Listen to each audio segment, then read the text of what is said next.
Okay, let's go.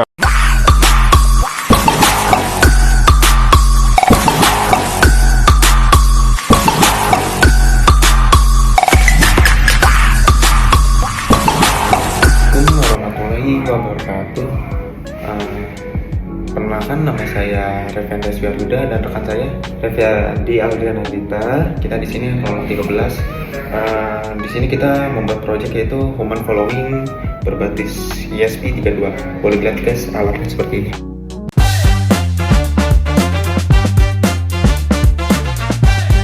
Apa aja sih komponen-komponen yang kita pakai di proyekan human following berbasis ESP32 ini? Yang pertama kita ada baterai. Baterai ini tujuannya buat apa? Ya sumber daya utamanya ya. Kalau memang nggak ada baterai, di alat ini nggak bakal bisa bergerak.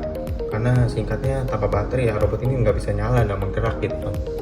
Yang kedua itu ada ini sebagai otaknya, atau bisa dibilang kita pakai modulnya ESP32 atau berbasis ESP32.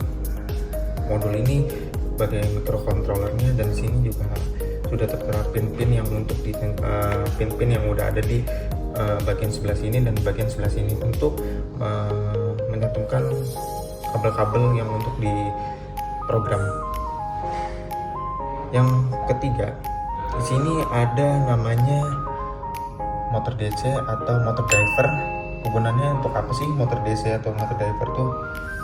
Dia berfungsi sebagai penghubung atau pengendali motor DC supaya biar bisa bergerak untuk kecepatan atau arah yang hitungannya kalau kita bisa dibilang untuk bergeraknya bagian di alat ini ya. Oke. Yang keempat, di sini kita ada sensor. Kita pakai ada sensor. Yang pertama ada di sensor ultrasonic dan di sensor infrared. Kegunaannya sama, tapi sensor ultrasonic itu buat mendeteksi bagian suhu sama cahaya. Kalau untuk bagian infrared itu ada tujuannya buat mendeteksi arah gerak mobil. Ada di bagian IR1 dan IR2. Dan yang terakhir kita pakai dinamo 4 biji untuk sebagai alat penggerak. Bisa dilihat guys di bagian bawah.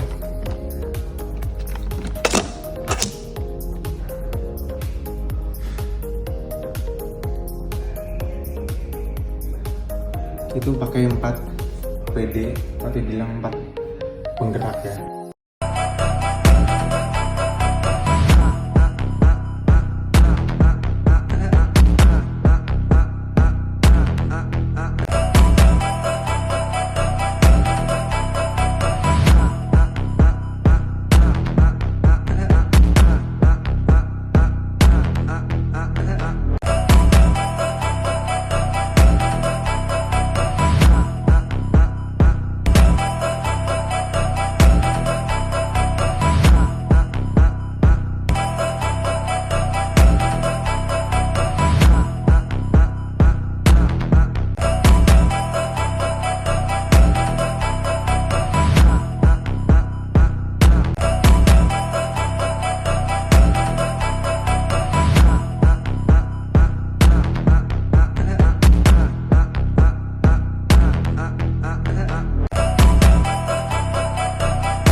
Saya akan membahas tentang komponen proyek. Yang pertama di sini ada ESP32 sebagai alat komponennya, ada sensor HCS R4, ada infrared, dan terakhir ada motor servo.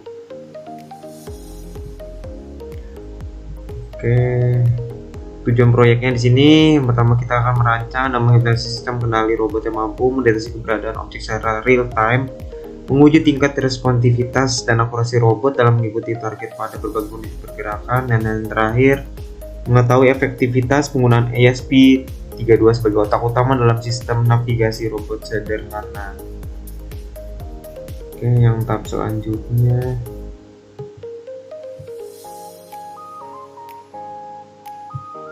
dan di sini kita akan membahas tentang diagram bloknya. Yang pertama ada input, ada proses, dan outputnya yang keluar. Buat input yang masuknya di sini ada sensor infrared, Ada dua sensor kawan, ada sensor infrared, ada sensor ultrasonic. Buat prosesnya di sini ada penggeraknya ada ESP32 sebagai human following buat penggerak dari sistem robotik human following ini. Dan yang terakhir ada di sistem outputnya. Output itu ada dua ya. Di sini ada motor driver sama motor servo. Dan ini bagian skematik alatnya. Di sini ada dinamo. Dan di sini ada ESP32-nya. Di sini ada sensor, baterai, terus switch on, sensor lagi, dan di sini ada buat diagram teleponnya lagi. Oke.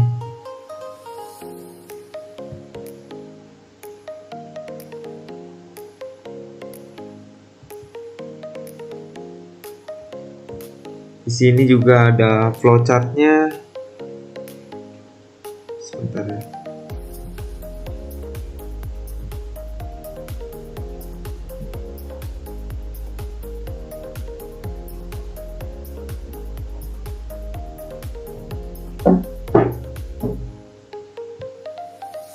Flowchart di sini yang kita mulai dari instalasi sistem.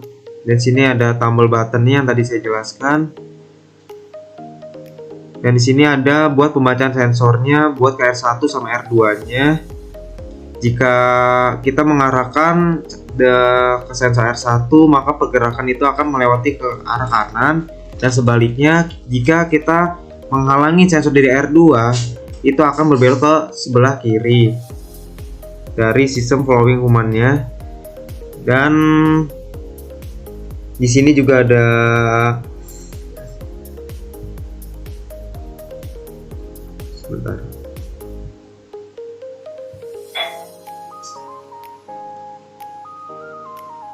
ada video demonstrasinya. Video demonstrasinya yang sudah saya jelaskan di video sebelumnya mengenai tentang video demonstrasi alat yang saya jelaskan. Dan yang terakhir di sini ada kesimpulannya. Kesimpulan yang pertama ini, sistem kendali robot telah berhasil dirancang dan diimplementasikan menggunakan microcontroller ESP32 sebagai unit proses pusat yang mengintegrasikan sensor ultrasonik dan inframerah. Sistem ini mampu mendeteksi keberadaan objek di depan robot secara real time dan meresponnya melalui perintah gerak pada 4 motor servo secara akurat sesuai dengan input sensor yang diterima.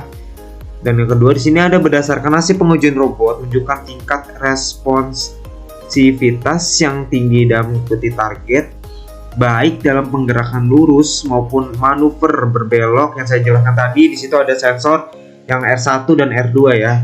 Nah, di sini juga ada integrasi logika indeksi antara sensor ultrasonik tengah dan sensor inframerah kiri dan kanan. Dan terbukti di sini juga lebih akurat untuk menjaga posisi robot agar tetap sejajar dan mengikuti arah pergerakan yang stabil.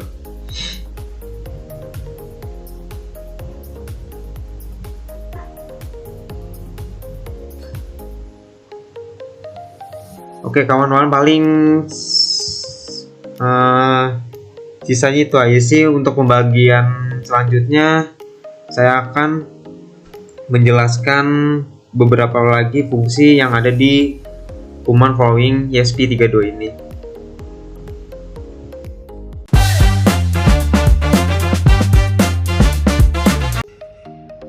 Di sini ada kekurangan dan kelebihan dari rangkaian tersebut. Yang pertama nih, sensor masih terbatas ya kawan-kawan. Di sini ada ultrasonik kurang akurat pada permukaan miring, benda lunak, dan jarak yang sangat dekat. Buat sistem kabelan, manajemen kabel kurang rapi.